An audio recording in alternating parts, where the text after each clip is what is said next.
ভালোবেসে ফেলেছে। আর যেই না স্বপ্নের মধ্যে দেখতে দেখতে ভালোবেসে ফেলেছে, রাধারানীর ঘুমটা যখন ভাঙবো হয়ে গেছে বাবা। রাধারানী মনে মনে ভাবছে, কি একই আমি আমার বধূর সঙ্গে শয়নে আছি, পাশে আমার বধূ, আর আমি স্বপ্নের মধ্যে একটা পরপুরুষকে দেখলাম। আর শুধু দেখলাম না, আমি তো তাকে মনে মনে একটু করে ভালোবেসে ফেলেছি। এই কথা যদি আমার বধূ একবার জানতে পারে, তাহলে তো সে তো অনেক কষ্ট পাবে যে কেন কেন আমি বধূর পাশে থেকে শয়নে থেকে আমি একটা পরপুরুষকে স্বপ্নে দেখলাম। এই বলেই এই চিন্তা করে রাধারানী কাঁদছে। আর যখন রাধারানী কাঁদছে বাবা, রাধারানীর কান্না দেখে গোবিন্দ আমার রাধারানীকে উঠিয়ে বলছে, রাধে ও রাধে, কাঁদছো কেন রাধে? কি হয়েছে তোমার? বধূ, কি হয়েছে জানো বধূ?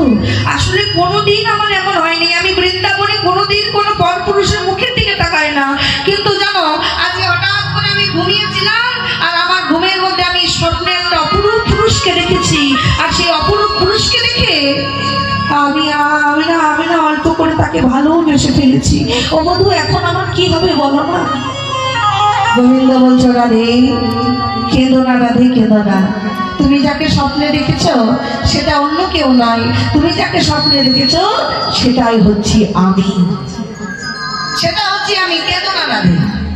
রাধারানী বলছে, না বধূ, এটা তো তুমি হতে পারো না, কারণ আমি যাকে স্বপ্নে দেখেছি সে হচ্ছে যেন লম্বিত ভুজে সোজা, আর তুমি তো বাঁকা শ্যাম, তা তুমি বাঁকা থেকে সোজা হলে কি করে?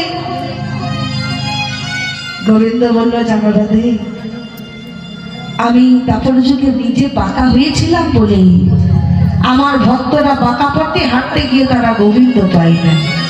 তাই আগত কলিকালে আমি ভেবেছি রাধে, আমি নিজেও সোজা হয়ে দাঁড়াবো, আর আমার কলিকালের ভক্তদেরকে সোজা পথে হরিনাম দিয়ে উদ্ধার করে দেব।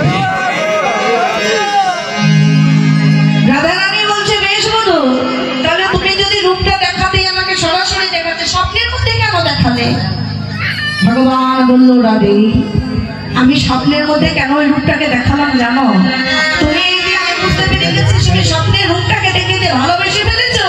ও রাধে, আমি বুঝেছি রাধে, যে রূপ তুমি স্বপ্নে দেখে যাকে ভালোবেসে ফেলেছো, সেই রূপ দেখে আগত কলিকালের ভক্তরাও সেই রূপের প্রেমে পাগল হবে, সেই রূপের প্রেমে পাগল হয়ে তারাও দু বাহু তুলে হরিবল বলবে, হরিবল হরিবল হরিবল।